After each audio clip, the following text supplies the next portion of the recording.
할렐루야, 반갑습니다. 우리 앞뒤좌우로 함께 인사하겠습니다. 당신을 기대합니다. 시작. 당신을 기대합니다. 당신을 기대합니다. 오늘 수연이가 들어올 때부터 이렇게 더 예쁘게 하고 왔지 했는데 알고 보니 대표 기대였어요. 그래서 그런지 모르겠지만 그런 것 같아요. 그래서 그 마음이 참 예뻐요. 물론 우리가 예배당에 올 때 항상 이렇게 잘 꾸미고 오지만 내가 이 앞에 서서 대표 기도를 한다라고 하는 그 이유에 조금 더 신경을 쓰는 부분들이 자세고 태도인 것 같아요. 그래서 그 마음이 참 예뻐 보여가지고 제가 감사했습니다. 네, 기도도 감사합니다. 오늘 우리에게 주신 말씀 함께 보시겠습니다. 이사야 61장 1절부터 11절까지의 말씀입니다. 구약성경 이사야 61장 1절부터 11절까지의 말씀입니다. 다 찾으셨으면 한 절씩 교독하시고 마지막 절을 합독하겠습니다. 주 여호와의 영이 내게 내리셨으니 이는 여호와께서 내게 기름을 부으사 가난한 자에게 아름다운 소식을 전하게 하려 하심이라.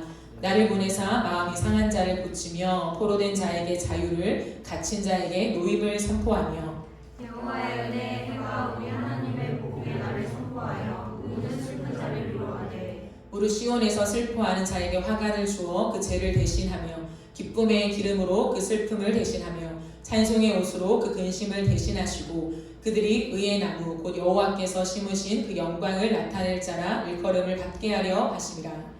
그들이 오늘 황폐하였던 곳을 다시 쌓을 것이며 옛부터 무너진 곳을 다시 일으킬 것이며 황폐한 성을 곧 대대로 무너져 있던 것들을 중수할 것이며 외인은 서서 너희 양떼를 칠 것이요 이방 사람은 너희 농부와 포도원 지기가 될 것이나 오직 너희는 여호와의 제사장이라 일컬음을 받을 것이라. 사람들이 너희를 우리 하나님의 봉사자라 할 것이며 너희가 이방 나라들의 재물을 먹으며 그들의 영광을 얻어 자랑할 것이니라. 너희가 수치 대신에 보상을 배나 얻으며 능욕 대신에 복수로 말미암아 즐거워할 것이라. 그리하여 그들의 땅에서 갑절이나 얻고 영원한 기쁨이 있으리라. 무릇 나 여호와는 정의를 사랑하며 불의의 금파를 미워하며 성실히 그들에게 갚아주고 그들과 영원한 은혜를 맺어주셨다. 그들의 자손을 문나라 가운데에 그들의 후손을 만민 가운데에 알리리니 무릇 이를 보는 자가 그들의 여호와께 복받은 자손이라 인정하리라. 내가 여호와로 말미암아 크게 기뻐하며 내 영혼이 나의 하나님으로 말미암아 즐거워하리니 이는 그가 구원의 옷을 내게 입히시며 공의의 옷을 내게 더하시니 신랑이 성을 쓰며 신부가 자기 구석으로 단장을 갖게 하셨습니다. 함께 읽겠습니다. 땅이 삭슬며 봄산이 거기 뿌린 것을 온돋게 한 같이 여호와께서 공의와 찬송을 모든 나라 앞에 솟아나게 하시리라. 아멘. 나에게 임한 하나님 나라 시리즈 설교를 이어가면서 오늘은 너는 제사장이라 라고 하는 제목으로 하나님 말씀을 전하겠습니다. 처음에 너는 내 것이라 기억나십니까? 너는 내 것이라, 너는 찬송이라, 너는 내 종이라, 너는 물된 동산이라, 너는 빛이라. 기억나시죠? 오늘은 너는 제사장이라 라고 하는 제목으로 말씀을 나누겠습니다. 현대인들의 관심사 중 하나는 운동입니다. 현대인들은 운동을 참으로 좋아하고 즐기죠. 직장에서 점심시간을 이용해서 운동하는 젊은이들이 늘어난다고 해요. 그 짧은 시간 1시간 반 점심시간을 가지지만 간단하게 식사를 하고 운동을 할 만큼 운동을 선호하는 시대가 되었습니다. 예전에는 헬스가 인기였잖아요. 그런데 요즘에는 1대1 또는 소그룹 PT 아니면 필라테스가 굉장한 인기라고 합니다. 왜 그럴까요? 호기롭게 운동을 해보리라 결심을 하고 3개월, 1년치를 끊었지만 가는 날보다 가지 않는 날이 훨씬 많아지는 자신의 삶을 마주하면서 이건 아니다 라는 생각을 하게 됩니다. 그러면서 나 스스로는 운동을 하는 것이 참 어렵지만 나를 운동시켜줄 중간 역할을 찾는 거죠. 그것이 PT 선생님, 필라테스 선생님을 우리가 찾아서 그렇게 운동을 하게 되는 것 같습니다. 강사들을 보면요, 굉장히 디테일하게 우리의 몸의 움직임을 파악하고 지도해 줍니다. 운동을 하면 특징이 뭐냐면 그 강사의 말 한마디 한마디에 나의 모든 몸짓을 움직여가죠. 모든 근육까지도 느끼면서 우리가 그 말에 맞추어 간다는 것을 경험하게 됩니다. 강사들의 공통적인 거짓말이 있죠. 1초만 더 버티십시다. 1초만. 1초가 아니죠. 그런데 그 누구도 거기에 반박하지 않아요. 왜 1초라고 해도 3초를 버티게 합니까? 라고 반박하지 않고 끝까지 이를 악물고 그 시간을 버텨냅니다. 근육이 팔팔 떨릴 때까지 그걸 따라하죠. 왜 그럴까요? 그렇게 했을 때 내 근육이 늘어난다는 사실을 알기 때문이죠. 나를 좋게 한다라고 하는 것을 이해하기 때문에 그 말이 거짓일지라도 즐겁게 우리는 그 운동을 끝내게 됩니다. 저는 일상의 운동을 보면서 이것이 우리의 신앙생활과 참 비슷하다라고 하는 생각을 하게 됩니다. 우리가 육체의 건강을 위해서도 중간 역할을 할 사람이 필요하듯이 우리가 영적인 건강을 위해서 그리고 전인격의 건강을 위해서도 중간 역할이 필요하다라고 하는 거예요. 사실 그 역할을 위해서 예수님께서 이 땅에 오셨습니다. 예수님께서 우리에게 오셨죠. 오늘 본문 이사야 61장은 그 이야기를 하고 있습니다. 1절 2절 말씀을 한 번 더 보실까요? 1절을 보시면 주 여호와의 영이 내게 내리셨으니 라고 합니다. 주 여호와의 영은 성령을 말합니다. 성령이 내리셨는데 누구에게? 내게 내리셨다라고 합니다. 여기서 내게는 예수님을 가리키고 있는 표현이에요. 그러니 이사야 선지자의 입을 통해 예수님께서 직접 하신 말씀을 담아내고 있는 게 61장이라고 하는 거예요. 놀랍죠? 이것을 통해 알 수 있는 게 뭘까요? 구약 성경이 하나님께서 이사야를 통해 말씀하실 그때에 이미 예수님도 계셨다라고 하는 거예요. 예수님은 이 땅에 사람의 몸으로 오셨을 때에 만들어진 존재가 아니라 그분은 하나님이심을 말씀하고 있죠. 지금까지는 이사야를 통해서 간접적으로 하나님이 태어나게 하셨다면 이제는 직접적인 하나님의 말씀을 그에게 담아주십니다. 이는 내게 기름을 부으사 가난한 자에게 아름다운 소식을 전하게 하려 하심이라. 나를 보내사 마음이 상한 자를 고치며 포로된 자에게 자유를 갇힌 자에게 노임을 선포하며 여호와의 은혜의 해와 우리 하나님의 보복의 날을 선포하여 모든 슬픈 자를 위로하되 라고 말씀하고 있습니다. 이 예언은 신기하게도 예수님께서 이 땅에 오시고 처음 설교를 하실 때요 인용하신 말씀입니다. 그것이 어디에 나와 있냐면 누가복음 4장에 나와 있어요. 누가복음 4장 16절에서 21절을 보시면요 예수께서 그 자라신 곳 나사렛에 이르셨을 때요 안식일에 늘 하시던 대로 회당에 들어가셨습니다. 회당에 가면 유대인들이 있죠. 성경을 읽습니다. 그 성경을 읽으려고 서셨는데 어디를 펴시냐면 선지자 이사야의 글을 읽는 거예요. 그 책을 펴서 이렇게 기록된 데를 찾으시니 라고 되어 있습니다. 여러분 그때는 이사야 61장 이런 게 없잖아요. 장절 구분도 없고요. 쭉 되어 있어요. 근데 예수님께서 정확하게 그 부분을 찾으시면서 읽어 내려가시는데 이사야 61장의 내용이었습니다. 주의 성령이 내게 임하셨으니 이는 가난한 자에게 복음을 전하시려고 내게 기름을 부으사 나를 보내사. 똑같죠. 포로된 자에게 자유를 눈먼 자에게 다시 보게 함을 전파하며 눌린 자유를 자유롭게 하고 주의 은혜의 해를 전파하게 하려 하심이라 하였더라. 책을 덮어서 그 맡은 자에게 주시고 앉으시니 회당에 있는 자들이 다 주목하여 보았다라고 합니다. 이에 예수께서 그들에게 말씀하시되 무엇이라 하시냐면 이 글이 오늘 너희 귀에 응하였다라고 말씀하십니다. 이 말씀이 무엇일까요?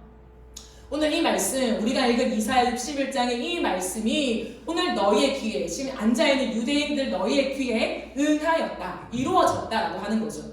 즉 61장의 내용은 나를 가리키는 거라고 말씀하시는 거예요. 예수님이다 라고 하는 것을 그들에게 확인시켜주는 말씀입니다. 성부, 성자, 성령 하나님께서 그 의논 속에 그 연합된 의논 속에 성자 예수님께서 사람이 되어 이 땅에 오셨습니다. 그래서 예수님은 성부께서 자신을 보내셨다고 표현해요. 이 삼위일체의 신비 속에 성부께서 자신을 보내셨고 그 속에서 성령이 내게 임하셨다라고 표현을 합니다. 그러므로 이 모든 것이 삼위일체 하나님의 연합 속에 이루어진 것임을 얘기하고 있죠. 즉 정리하면 그렇습니다. 이런 삼위 하나님의 신비적인 연합 사역을 통해서 예수님은 마음이 상한 자를 고치신다는 거예요. 사람들은 상한 마음을 안고 살아갑니다. 이 상한 마음이라고 하는 건 다른 말로 깨어진 마음이라고 할 수 있죠. 우리는 깨어진 마음을 안고 이 땅을 살아갑니다. 어떤 목사님께서 그런 말씀을 하시더라고요. 우리의 마음이 마치 유리와 같다. 그래서 때로는 취급주의라고 붙여야 한다라고 하는 말씀을 들었는데 참 흥미롭게 들은 기억이 납니다. 그런데 그 상한 마음을요, 단순히 위로하거나 달래주시는 것이 아니라 무엇이라고 말씀하십니까? 고치신다라고 말씀한다는 거예요. 상하고 깨어진 마음을 어떻게 고칠 수 있을까요? 십자가로 고치신다라고 하는 거예요. 여러분, 십자가는 우리에게 엄청난 능력입니다. 십자가는요, 하나님과 우리를 이어주는 놀라운 능력이 된다라고 하는 거예요. 죄로 인해 하나님과 멀어진 우리, 죄로 인해서 하나님과 정말로 단절된 우리를 다시 화목하게 하는 유일한 능력이 십자가라고 하는 거예요. 십자가 외에는 그 어떤 길이 없습니다. 예수님은 하나님과 우리 사이에 브릿지 역할을 하신다라고 말씀하시죠. 십자가를 지심은 그 중간 역할을 감당하심이었습니다. 그래서 누구든지 예수를 믿으면, 차별이 없이요, 누구든지 예수를 믿으면 우리 안에 예수님이 함께 하십니다. 예수님께서 사람으로 이 땅에 오셨다가 부활하시고 승천하셨죠. 그리고 지금은 이 땅에 계시지 않습니다. 그런데 그런 예수님께서 어떻게 우리 안에 함께 하시냐? 성령으로 함께 하신다라고 약속하셨습니다. 눈에 보이지 않지만 주님은 우리의 마음속에, 우리의 심령 안에, 즉 우리의 존재 안에, 다른 말로 하면 우리의 인격 안에 주님을 거하셔서 우리와 동행하시며 연합하셔서 살아가신다라고 말씀하고 있다라고 하는 거예요. 그러므로 성령을 이해하는 건 굉장히 중요합니다. 오늘에 살아가는 우리 시대 속에 성령님이 어떤 분이시고 어떤 역할을 하시는 존재인가를 이해함이 우리의 신앙에 아주 큰 역할이 된다라고 하는 거죠. 성령으로 함께 하시며 우리 안에, 존재 안에, 다른 말로 무엇이라고요? 인격 안에 살아가신다고요. 영적인 활동만이 아니에요. 우리의 전 존재를 변화시켜 가십니다. 그러므로 이제 예수님이 우리 안에 살아가신다. 십자가를 통과하고 예수님이 우리 안에 살아가신다라고 하는 것은 이제 성령을 따라 살게 되는 것을 의미합니다. 이제는 성령의 음성 한마디 한마디를 그대로 따라서 살아가는 거예요. 그런데 마음의 근육이 생기는 거예요. 영적 체력이 향상되는 것을 의미합니다. 내 생각을 바꾸신다라고 하는 거예요. 그 과정을 통해서 내 마음을 고치시는 역사가 일어난다라고 하는 거예요. 보이지 않는 마음이지만요, 이 마음이 어떻게 고쳐지는가라고 했을 때요, 우리의 마음의 근육이 단단해지면 단단해질수록 마음의 고침의 역사가 일어나게 된다라고 하는 거죠. 그러면서 이 삼위일체 하나님의 연합 속에 주님은 내가 포로된 자에게 자유를 준다, 갇힌 자에게 노임을 준다라고 선포하고 계십니다. 제가 지난번 풋살을 하면서 굉장히 놀랐던 것이 아직 잊혀지지가 않아요. 그것은 무엇이냐면 정연이가 감독으로 지도를 하면서 말한 대로 하는 거예요. 그게 너무 신기하고 재밌었어요. 그러니까 말을 해요. 먼저 이렇게 해야 됩니다 라고 말을 해요. 그리고 바로 움직여요. 공을 가지고 그 말대로 움직여요. 그러면서요, 우리한테 설명을 또 해요.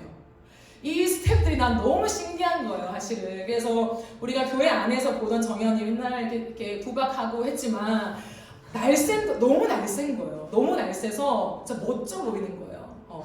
그러니까 말을 하고 바로 액션을 취하고 우리에게 설명하고 하는 모든 것들이 와, 정말 대단하다라는 생각을 하게 되었습니다.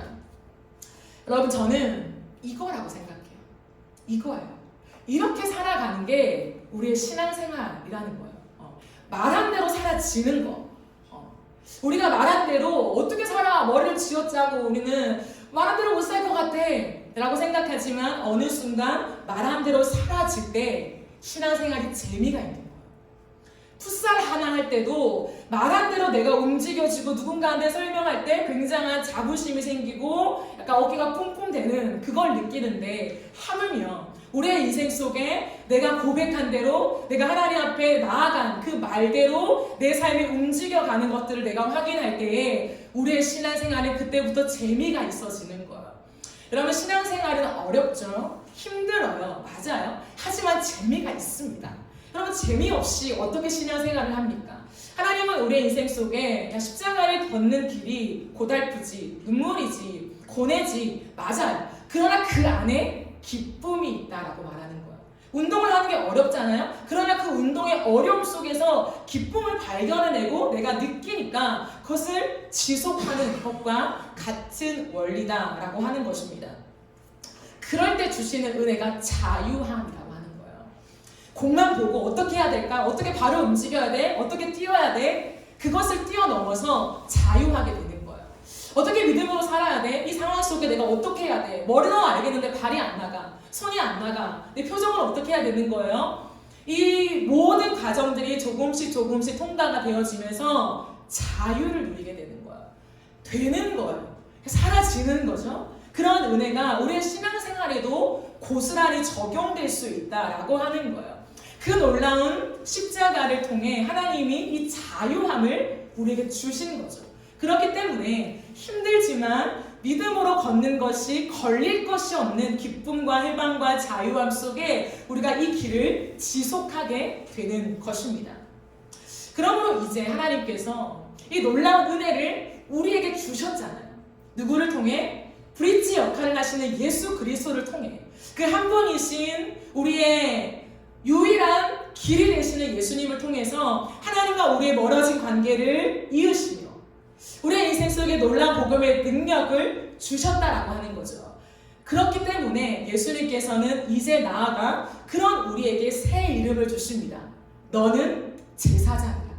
그것이 오늘 본문의 말씀인데요. 6절 말씀을 한 번 더 확인하실까요? 6절을 보시면 오직 너희는 여호와의 제사장이라. 일컬음을 받을 것이라. 사람들이 너희를 우리 하나님의 봉사자라 할 것이며 너희가 이방 나라들의 재물을 먹으며 그들의 영광을 얻어 자랑할 것이다 라고 말씀합니다. 제사장의 역할은 무엇입니까? 브릿지예요. 브릿지 역할을 하는 존재가 제사장이었습니다.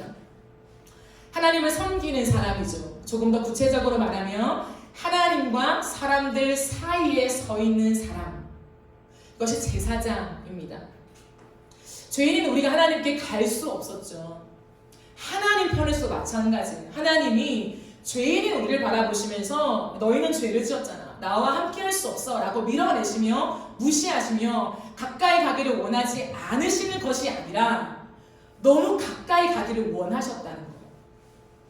하나님도 우리와 친밀해지길 원하셨다라는 거예요. 그러나 죄가 가로막고 있기 때문에 공의로우신 하나님이 그 간격을 좁히지 않고 그대로 놔두시며 아파하셨어요. 그러나 그 아픔을 고스란히 느끼신 연합되어 계시는 예수님께서 브릿지 역할을 감당하시면서 우리에게 영원한 대제사장이 되어주셨죠. 그러므로 히브리서에 가면 중요한 주제가 뭐냐면 대제사장으로서 예수님이에요. 예수님이 누구신가? 대제사장이다. 1년에 한 번 지성소 안으로 들어가 하나님과 사람 사이를 연결하는 그 대제사장, 그 대제사장의 역할을 완수하시는 분이 예수님이다 라고 하는 것을 얘기하고 있다라고 하는 거죠. 그렇습니다. 그 영광을 이제는 우리에게 주셨습니다. 대제사장으로서 하나님과 사람 사이에 막혀진 모든 것들을 연결하는 그 역할을 저와 여러분에게 주셨다라고 하는 거예요. 브릿지 역할입니다. 사도 바울은 이것을 무엇이라 표현했냐면 중매자라고 표현해요. 자신의 서신을 보면 중매자다. 나는 중매자의 역할이다. 신랑이신 하나님과 예수 그리스도와 신부될 수많은 사람들 사이를 중매해주는, 그 사랑을 연결해주는 다리 역할, 소개해주는 역할이 그리스도인들의 역할이다라고 설명하고 있습니다. 요한복음 20장 21절 말씀을 보면 예수님께서 부활하신 후에 십자가를 지시고 그 모든 브릿지 역할을 완성하신 이후에 그들에게 찾아오셨어요. 제자들에게 찾아오시면서 가장 먼저 하신 말씀이 평강이 있을지어다. 너에게 평강이 있을지어다. 여러분이 이 말을 꼭 기억하세요. 예수님이 가장 먼저 하신 말씀이 평강이라는 거예요. 세상이 줄 수 없는 평강을 내가 너에게 준다라고 약속하셨다는 거예요. 그러면 우리 평강을 누릴 수 있습니다. 그 평강과 함께 주님이 제자들에게 이렇게 말씀하시죠. 아버지께서 나를 보내신 것 같이 이제는 내가 너희를 보낸다 라고 말씀하십니다. 아버지께서 성부 하나님께서 나를 보내어서 너희와 성부 하나님 사이를 연결하여서 이 신비로운 삼위일체 연합 안에 너희를 초대하신 것처럼 이제는 내가 십자가 부활의 영광을 지난 내가 너희를 보낸다라고 합니다. 무엇으로요? 제사장으로서. 너희는 이제 제사장이 된다. 브릿지가 된다. 가교 역할을 하거라 라고 우리에게 말씀하고 계신다라고 하는 거죠. 그러면서 우리는요 아주 큰 능력을 가진 자가 되었습니다. 세상에서 깨어진 마음, 상한 마음을 가진 사람들을 회복시킬 수 있는 사람이 되었다라고 하는 거예요. 우리는 이 땅을 살아가면서 하나님의 인하심을 전달하는 사람이 됩니다. 여러분 오늘 본문 3절 4절을 한 번 더 확인하면 좋겠습니다. 3절 4절 우리 함께 읽어보실까요? 3절 4절 시작.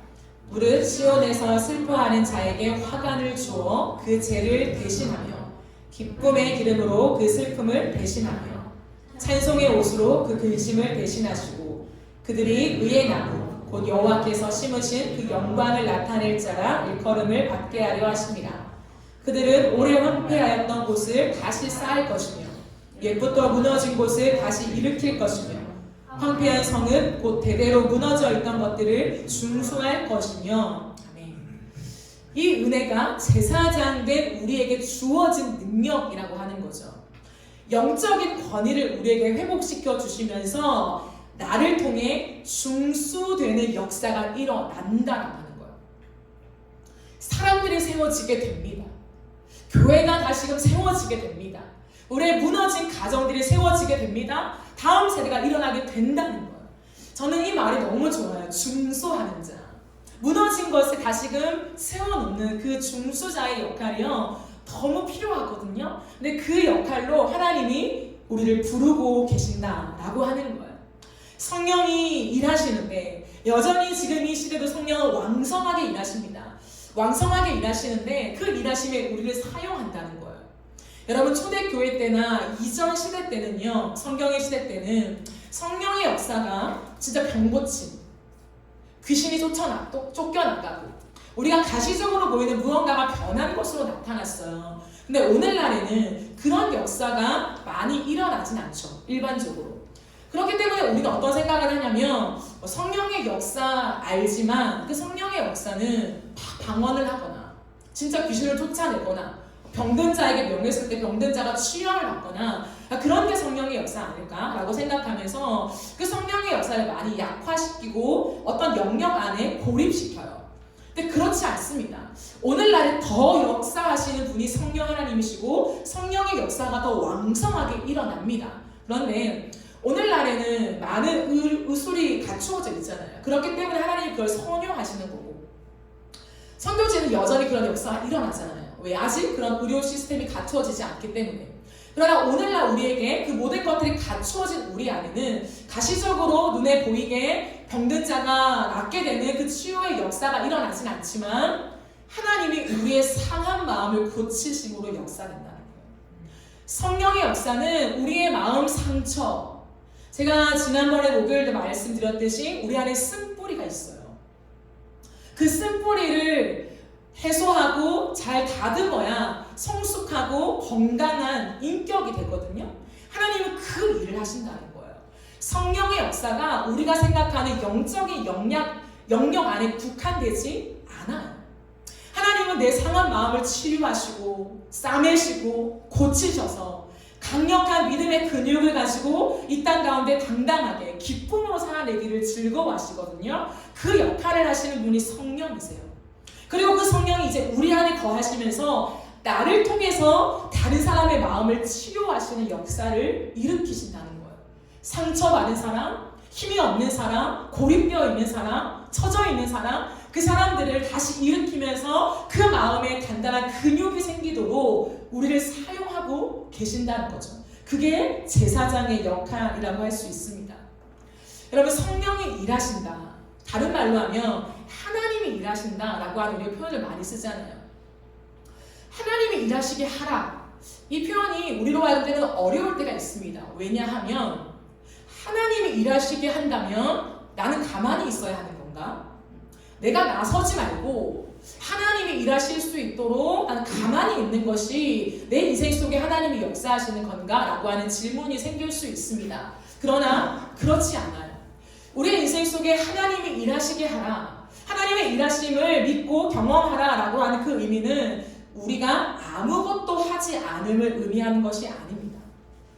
오히려 더 적극적으로 우리의 삶의 자세를 취하는 것을 의미합니다. 그것은 어떤 부분을 말씀드리냐면 내가 이제는 적극적으로 하나님을 선택하는 삶으로 나아가는 거예요. 하나님이 일하신다는 것은 아무것도 하지 말고 두 손 두 발 꽁꽁 묶고 가만히 앉아있어가 아니라 이제는 내 열심으로 내 욕심을 이루려고 달려가는 것이 아니라 적극적으로 하나님을 선택하는 거예요. 적극적으로 하나님 편에 서는 것입니다. 내 모든 인격을 다해 적극적으로 하나님이 원하시는 공의를 선택하며 살아가는 거예요. 세상에 많은 사람들은 아니야, 이 정도 거짓말은 필요해, 이 정도의 암묵적인 우리의 무언가의 거래는 괜찮은 거야 라고 얘기하지만, 아니 내 인격이 이제는 적극적으로 세상 속에 하나님이 원하시는 것을 선택하며 전진하게 되는 것을 의미한다라고 하는 거예요. 그러므로 그리스도인들이 믿음이 좋다, 하나님을 신뢰한다라고 하는 것은 그냥 집에 가만히 앉아서 아무것도 하지 않으면 의미하는 게 아니라는 거예요. 세상의 한복판에 나가 더 적극적으로 살아가되 세상의 방식을 따라 살아가는 것이 아니라 하나님의 말씀과 그 뜻을 내가 적극적으로 취하며 이루며 살아가는 삶을 이야기합니다. 그것이 복음을 적극적으로 선전하는 삶이라는 거예요. 반드시 구두로 예수님을 믿으면 천국가, 예수님의 십자가에 우리 달려 돌아가셨거든, 그 말을 해야만 복음이 전파되는 것은 아니에요. 우리의 모든 삶 속에 적극적으로 방대한 이 하나님의 놀라운 복음을 살아내는 것, 세상과 다른 방식으로 살아내며 그것을 내 입에 두기로 결정하는 것. 오늘 우리가 기도자가 기도해 준 것처럼 우리의 입술에 세상과 똑같은 말이 아니라 하나님의 언어를, 그 사랑의 언어를, 누군가를 세워주는 언어를 사용하며 내뱉는 그것, 그 하나가요, 우리의 인생의 적극적인 삶의 태도를 취하게 만든다고 하는 거예요. 제가 풋살 얘기를 계속해서 좀 죄송하긴 하지만 하나만 더 얘기를 하면요, 제가 풋살 때 같은 팀이 있었어요. 근데 같은 팀에 태연이가 있었습니다. 태연이가 있는데 저희 팀이 지고 있었어요, 스코어가. 그래서 골대가 비어 있었어요, 거의. 태연이가 막 달려가는 거예요. 그래서 골을 넣으면 되는데 안 넣는 거예요. 제가 순간 답답했어요. 왜 골을 안 넣지? 잘하니까 태연이가 넣으면 바로 들어갈 것 같은데 왜 안 넣어? 답답하면서 제가 뒤에서 골을 넣어! 왜 안 넣어? 제가 이렇게 했어요. 근데 태연이가 나중에 못 넣었어요, 결국에는. 근데 그러면서 나중에 왜 안 넣었어? 제가 이렇게 말하니까 옆에 있는 수지 자매한테 패스해서 그 사람이 넣게 하려고 자기가 안 넣은 거예요. 제가 그때 태연이의 진가를 다시 한번 확인했습니다. 왜냐하면 사람은, 저 같은 사람은요, 경기를 할 때 이게 주체가 안 되거든요. 일단 승리를 해야 돼요. 왜냐하면 운동을 할 때 목적이 승리잖아요. 사실은 그렇지 않습니까? 대부분의 사람들이. 근데 태연이는 그 골을 넣어서 승리하고 우리 팀이 이기는 것보다 이 사람이 넣게 하는 그 희열을 주고 싶은 거예요. 그 기쁨을 주고 싶은 거예요. 정확한 브릿지 역할, 제사장이에요, 태연이는. 저런 사람이에요. 근데 세상에 나가면요, 바보 취급당하잖아요. 야, 너가 그걸 취해서 골을 넣으면 너가 박수를 받고, 야, 너 축구 잘한다, 대단하네? 라고 우리는 칭찬을 받을 수 있는데 그것을 옆 사람한테 넘기는 거예요. 그 일을 할 수 있는가 봐요. 근데 그 일이 돈과 관련되어 있을 때, 그 일이 단순히 웃자고 하는 경기가 아니라 우리의 인생의 명예와 관계되어 있을 때, 내 인생에 아주 큰 결정과 관계되어 있을 때 내가 그 일을 정말 할 수 있는가에 대한 부분이죠. 근데 그것을 했을 때에 그냥 누군가는 바보 취급하고 끝낼 수도 있어요. 저 바보 같은 사람, 자기 그 목도 못 챙기네? 라고 생각할 수 있지만요, 그런 사람들이 늘어가면 늘어갈수록요, 세상은 달라집니다. 당장 내 앞에 있는 사람, 내 옆에 있는 사람은 나를 바보라고 욕하고 떠나가겠지만 그럼에도 불구하고 나는 잘하는 거예요. 누구 앞에서? 하나님 앞에서. 하나님 보시잖아요. 그 하나님 보심을 바라보고 내 태도를 인생 속에 취할 수 있는가? 그게 제사장으로서의 부르심이라고 하는 것입니다. 이것이 우리의 삶의 질서가 되게 해야 돼요. 질서. 내가 어떤 부분을 계산해서 가는 것들을 뛰어넘어서 이제는 우리의 삶의 질서가 되게 해야 합니다. 그럴 때 적극적으로 살게 되는 힘이 생겨요. 여러분, 인생은 생각보다 길죠. 물론 누군가의 인생은 굉장히 짧게 마감될 수 있지만 보통 많은 사람들의 인생은 깁니다. 100살 살아가는 인생이요, 그렇게 짧지만은 않아요. 그렇기 때문에 그 긴 세월을 우리가 10대부터 20대부터 예수님을 믿고 그리스도인이 되어서 이 만만치 않은 거대한 세상 한복판에서 믿음으로 싸워간다는 것이요, 쉽진 않아요. 그래서 어떤 분이 이런 말들을 하더라고요. 많은 사람들에게 타협안이 생기는데 그 타협안은 5분 전에 예수를 믿자. 참 우픈 얘기죠. 5분 전에 예수를 믿고 싶다라고 하는 말들이 많이 통용되어질 정도로 그리스도인으로 살아가는 삶이 너무 만만치 않다라고 하는 거예요. 그런데요, 우리의 인생에 정말 기억해야 되는 게 있어요. 그건 뭐냐면 하나님은 우리에게 심사위원이 아니에요. 하나님은 신랑이십니다. 우리가 때로는 하나님을 심사위원으로 이해할 때가 있어요. 내 삶을 바라보면 평가하시는 분. 한 달, 1년 계수하고 어떻게 살았나? 물론 계수하시죠. 그러나 심사위원처럼 너는 이만큼 살았으니까 내가 이만큼 보너스를 줄게. 너는 못 미쳤으니까 이번 연도에 보너스가 없다. 그렇게 하시는 분이 아니라는 거예요. 하나님은 우리의 인생을 계수하시는 주권자이자 심판자이시긴 하지만 그것이 심사위원이 아니라 신랑이라는 거예요. 그 개념을 우리의 심장 안에 새겨야 돼요. 그러므로 여러분 보세요. 내가 죽기 5분 전에 이 사람과 결혼해야지 라고 생각하는 사람이 있나요? 내가 부부로서 가정을 이루는 게 너무 힘든데 그래도 결혼을 한번 해봐야 되겠어. 내가 죽기 몇 년 전에 결혼해서 이게 결혼이구나, 그 맛을 보고 난 죽고 싶어 하는 사람이 있나요? 없어요.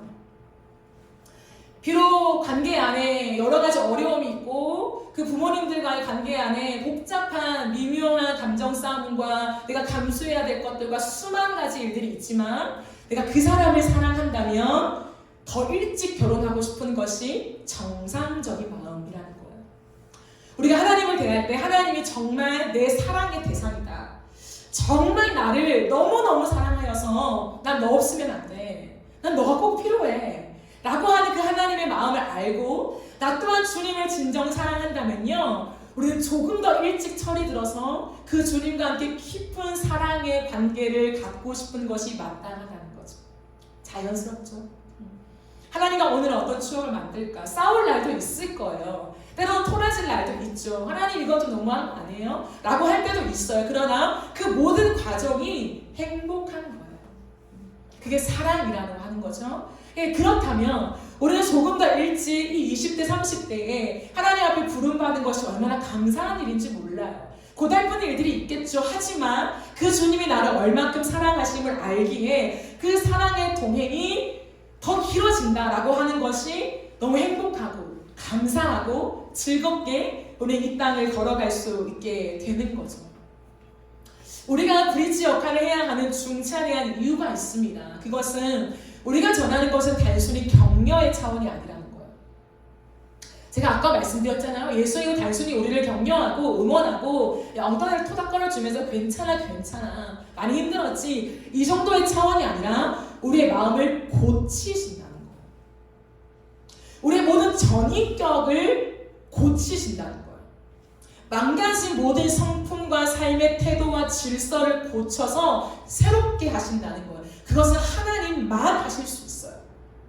그러므로 예수님은 우리가 세상에 나아가서 브릿지 역할을 하는 것이 단순히 괜찮아 이 격려의 브릿지만을 의미하지 않습니다.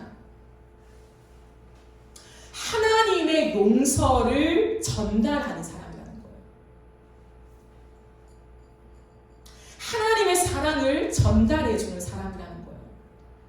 유일한 사랑은 예수 안에밖에 없습니다. 유일한 사랑은 십자가 안에서만 우리가 발견할 수 있다는 거예요. 세상이 말하는 그냥 그 사랑을 통용해 가는 것이 아니라 정말 깨닫지 못하고 측량할 수 없고 다 알 수 없는 그리스도의 사랑을 나누어주면서 그 사랑 안으로 초대하게 만드는 거예요. 그 사랑만이 우리의 영혼을 바꾼다는 거예요. 그 확신이 있어야 돼요, 여러분. 그러므로 우리의 모든 삶의 중심에 예수 그리스도가 있어야 하는 거예요. 주님을 전하는 것이 있어야 한다라고 하는 거예요. 주님을 빼고 세상 사람들이 말해주는 그 정도의 사랑이 아니라는 거죠. 그 안으로 초대하는 것입니다. 베드로전서 2장 9절에는 이런 말씀이 있습니다. 함께 같이 읽어보실까요? 시작. 그러나 너희는 택하신 족속이요 왕같은 제사장이요 거룩한 나라요 그의 소유가 된 백성이니 이는 너희를 어두운 데서 불러내어 그의 귀한 빛에 들어가게 하신 자의 아름다운 덕을 선포하게 하려 하십니다. 아멘. 주님 우리를 택했다는 거예요. 택하신 족속이요. 하나님의 사랑과 용서를 드러낼 수 있는 택함 받은 족속이요 왕같은 제사장이요. 우리는 왕같은 제사장입니다. 거룩한 나라예요. 그분의 소유가 된 백성이다. 근데 왜 이렇게 삼아주셨나? 아무 자격 없는 나를 왜 이렇게까지 하나님이 나를 대우하시고 높여주셨냐? 이는 우리를 어두운 데서 불러내요. 모두가 다 어둠이라는 거예요. 근데 거기서 불러내요. 그의 귀한 빛에, 이 빛은 하나밖에 없습니다. 이 빛에 들어가게 하신 자의 아름다운 덕을 선전하도록 선포하도록 우리를 만드시기 위함이다 라고 주님 말씀하고 계시다는 거예요. 그래서 세상이 주는 그냥 사랑과 용서와 평안이 아니라는 거예요. 이 빛, 기이한 빛, 우리가 깨달을 수 없는 이 놀라운 빛을 선전하는 데에 우리를 브릿지로 사용하신다라고 하는 거죠. 브릿지 역할의 매력을 알아야 합니다. 브릿지 역할의 매력. 내가 직접 나서는 것보다 브릿지 역할을 하는 것은 또 다른 매력이죠. 많은 사람들은 내가 빛나길 원합니다. 반짝반짝. 내가 빛나서 나를 쳐다봐줘. 내가 이쁘다고 말해줘. 내가 실력 있다고 증명해줘. 라는 것을 기대해요. 그러나 하나님은 우리에게 또 다른 역할을 주시는데 그 브릿지의 역할, 그 역할이 얼마나 아름다운가를 보여주십니다. 예수님께서 그 역할을 친히 감당하시면서요. 흠 없으신, 아무런 모양새도 없으신 그 볼품없는 모습으로 이 땅에 오셔서 그분은 브릿지 역할을 충실하게 감당하시고 죽으셨죠. 그러면서 우리로 하여금 그 하나님의 영광을 바라보게 하십니다. 그러니까 많은 사람들은 사실 예수님의 십자가에 관심이 별로 없어요. 그래서 우리가 어떻게 되는데 거기에 훨씬 더 관심이 있죠. 그러나 예수님 묵묵히 초라한 십자가, 그 십자가의 길을 걸어가시면서 브릿지의 역할들을 충실하게 감당하시며 우리를 살리셨다라고 하는 거예요. 브릿지 역할은 잘 드러나지 않습니다. 네, 사람들이 인정해주지 않을 수도 있어요. 그런데요, 없어서는 안 되는 존재라는 거예요. 브릿지의 존재가 없으면요, 세상에 많은 것들이 형성되어지지 않습니다. 그 사람이 없으면 전달되지 않는 것이 분명히 있다라고 하는 거예요. 제가 초두에 말씀드린 우리가 운동을 할 때 강사만 해도 그 강사가 사람의 건강을 책임져 주잖아요. 그 사람이 브릿지 역할을 충실히 감당하면서 평소에 우리가 전혀 쓰지 않았던 근육들을 일으키게 만들면서 우리를 보다 건강하게 만들어주는 역할들을 감당하고 있습니다. 저는 그런 의미에서 갑자기 식품 영양사가 굉장히 매력적인 직업이다 생각이 들더라고요. 왜냐하면 전 한 번도 식품 영양사에 대해 주목해 본 적이 없거든요. 그런데 제가 이전 교회에서 사역을 하는데 한 청년이 식품 영양사였어요. 그러니까 병원에서 환자들에게 음식을 드리는 그 영양사의 역할을 감당했거든요. 보니까요, 그 영양사가 드러나지 않아요. 그 얼굴을 환자에게 뭐 나타내 보이거나 뭐 칭찬을 받거나 그러지 않아요. 그런데 정말 삶에서 많은 연구를 하더라고요. 제가 깜짝 놀랐어요. 처음에는 영양사인 줄 모르고 뭐 질병도 다 빼고 있고 암 환자들의 어떤 그 루틴과 그 질병에 대해서 꿰고 있는 거예요. 대체 이 청년은 직업이 뭐지? 뭐 하는 청년이지? 라고 했는데 나중에 보니까 영양사인 거예요. 공부를 한대요. 이 암에 대해서 쫙 공부를 하고 암마다 종류가 있잖아요. 그 종류대로 다 연구를 하고 그리고 음식을 다 연구하고 그래서 조합을 하는 거죠. 이 암 환자에게는 어떠한 음식이 적절한가에 대한 것들을 다 평가하고 그 다음에 식단을 짜는 거죠. 근데 그 식단이요 환자들에게는 생명과 직결되는 거죠. 그 환자들의 염증을 가라앉히고 보다 나은 건강한 육체로 증진되기 위해서 그 사람들의 역할은 너무 중요한 거예요. 그러나 그 사람들은 보이지 않죠. 그냥 내 식탁에 올라오는 음식으로 승부를 보는 거죠. 만족하는 인생이라고 하는 거예요. 아 그렇다. 이 땅을 살아가는 동안에 그래 이런 브릿지의 역할들이 너무 많고 너무 중요하구나. 그런데 어쩌다 보니 이 세상은 보이는 거, 눈에 드러나는 거. 그 사람 저거 잘해. 그 사람은 저기 능력 있지라고 바로바로 평가되는 것에 우리가 너무 많이 몰두하고 있지 않나 생각을 합니다.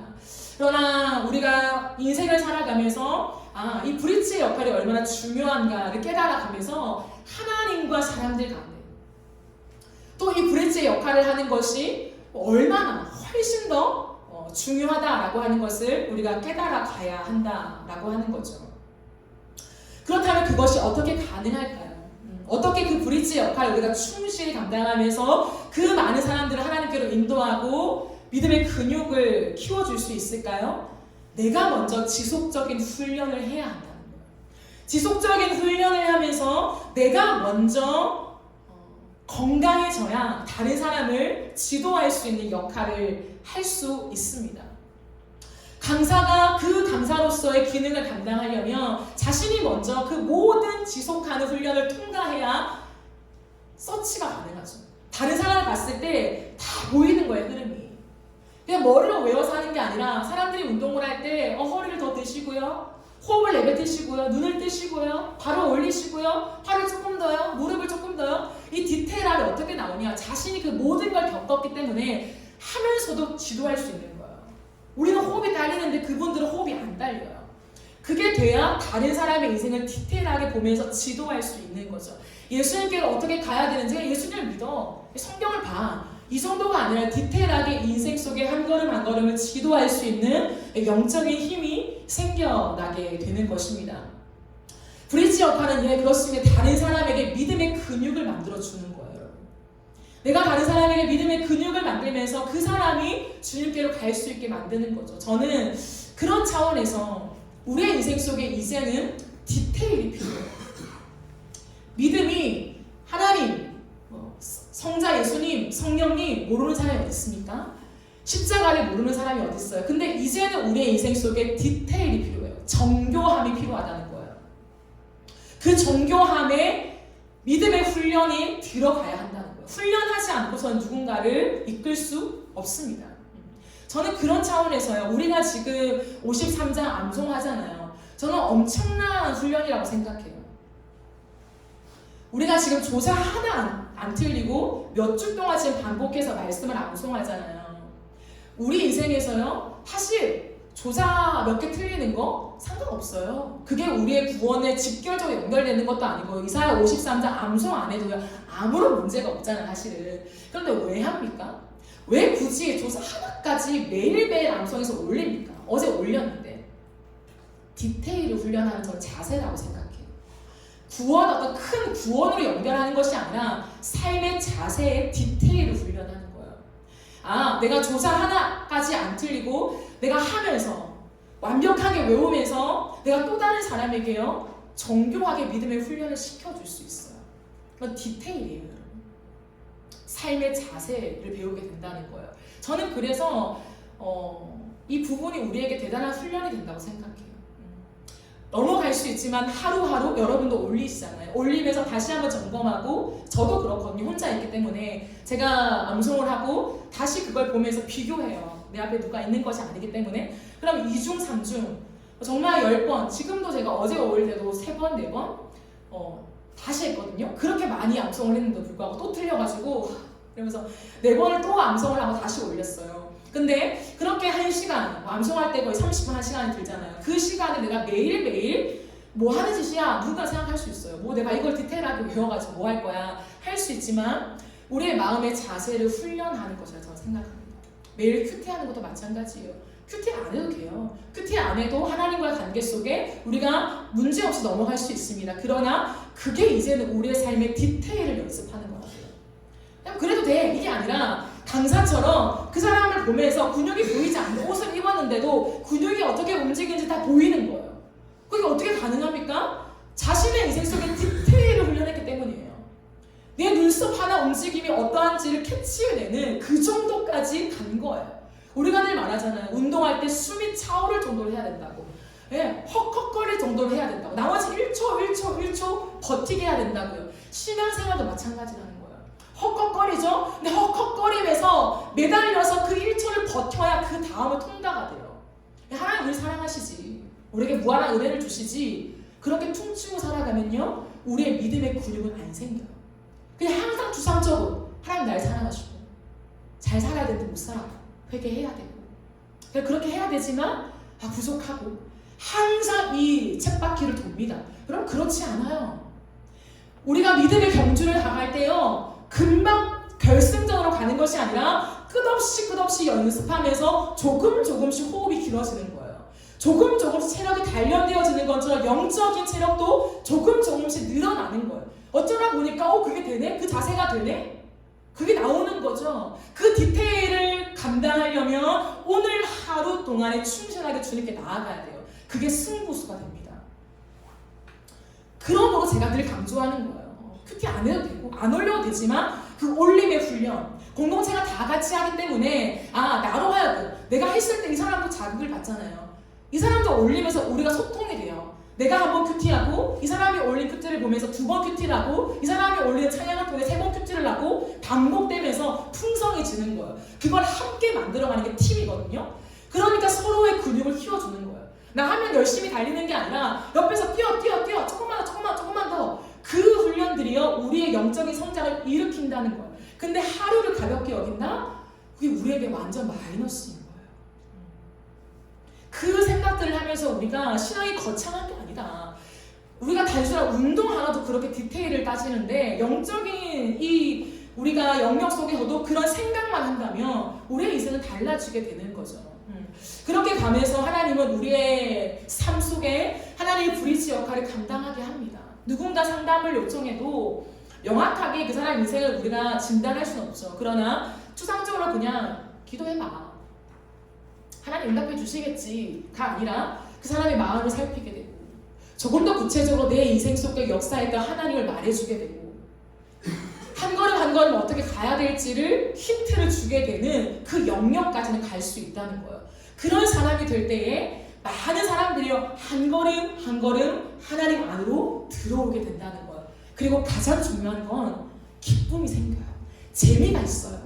신앙생활 하는 게 큐티하는 게 기도하는 게 찬양을 부르는 게 삶에서 암송하며 삶을 살아내는 게요 기뻐요. 재미가 있어요. 해보자. 또 이번에 해보자 라고 하는 그 즐거움과 재미가 생기니까 우리 안에 더 빌드업이 되는 거죠. 어쩔 수 없이 하는 거 말고 그 은혜가 우리 안에 흐름이 될 때에 우리 정말 세상 사람들에게도 하나님의 은혜가 진짜 즐겁다? 물론 어려움도 있지. 근데 너무 행복해. 이 세상이 줄 수 없는 거야. 이 짜릿함은 운동과 비교가 안 돼 라고 얘기하면서 그 주님을 진정으로 우리 가슴으로 소개할 수 있는 것이죠. 말씀을 정리하겠습니다. 사랑하는 여러분, 하나님은 오늘 우리에게 너는 제사장이다 말씀하십니다. 우리의 인생 속에 그 제사장의 역할, 브릿지의 역할을 감당할 수 있는 은혜를 주시는 거예요. 예수 그리스도께서 감당하셨던 그 영원한 대제사장의 역할을 우리가 이 땅 가운데 하게 하심으로 많은 사람들을 하나님 곁으로 인도하는 그 역할로 저와 여러분을 부르셨습니다. 사람들에게 조금 더 이 신앙의 디테일을 알려주고 지도해 줄 수 있으려면 우리의 인생에 먼저 지속적인 훈련이 필요합니다. 정교함, 믿음의 정교함.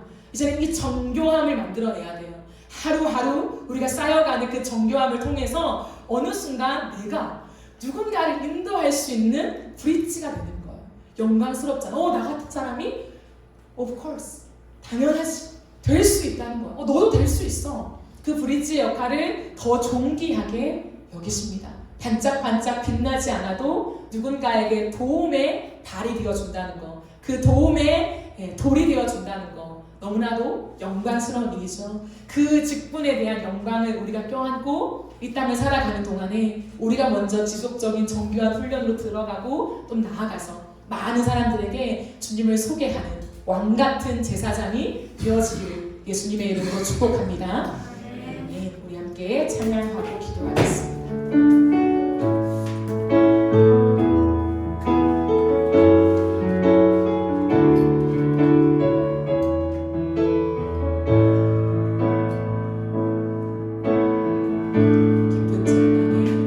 깊은 절망에 수렁 가운데 주님께 닿을 수 없던 우리, 어두운 밤중에 하늘을 향해 주의 이름 나 부를 때,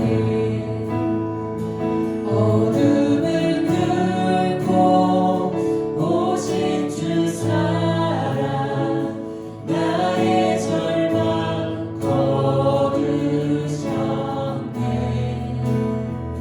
주님의 공로 다 이루셨네.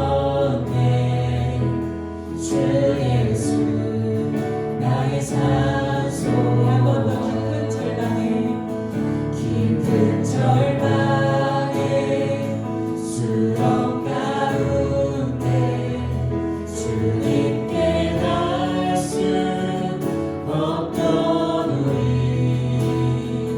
어두운 밤중에 하늘을 향해 주의 이름 나 부르네. 어둠을 뚫고 오신 주 사랑 나의 절망 거두셨네. 주님의 공로 다 이루셨네. 주 예수 나의 산소. 그 누가 주의 자비를 알아. 한없는 은혜 측량할까. 영광을 떠나 이 땅에로 죄가 되신 구주 예수.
당신은 나의 산소만.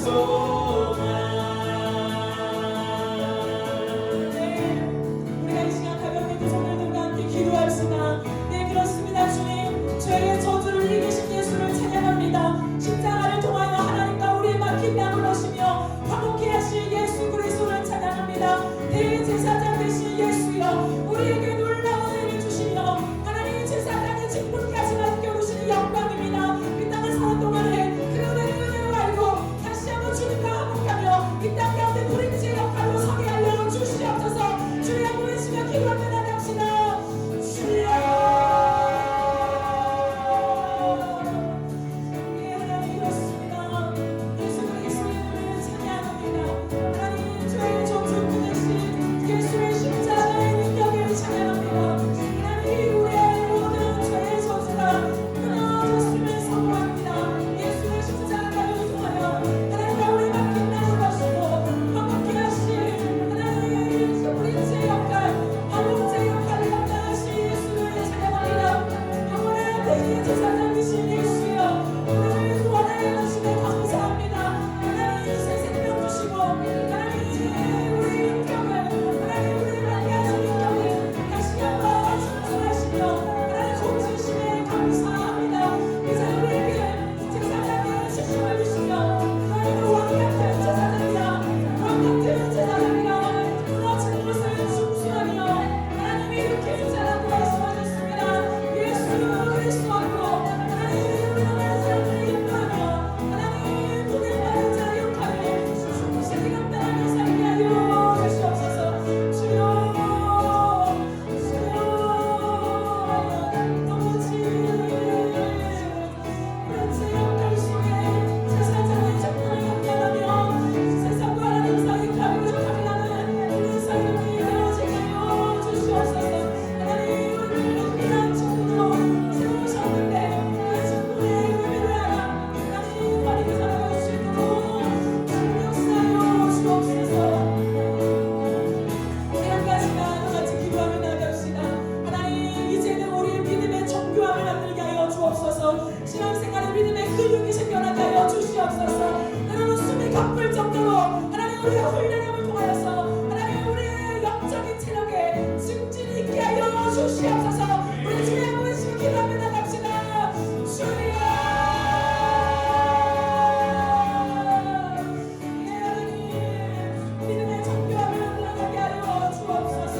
하나님 이제는 하나님 각자의 우리가 나가는 곳에서 믿음의 정교함을 올라가게 하여 주옵시며 하나님 우리가 선택이라면 육체적으로 하나님 우리가 하나님과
하나님을 찬양합니다.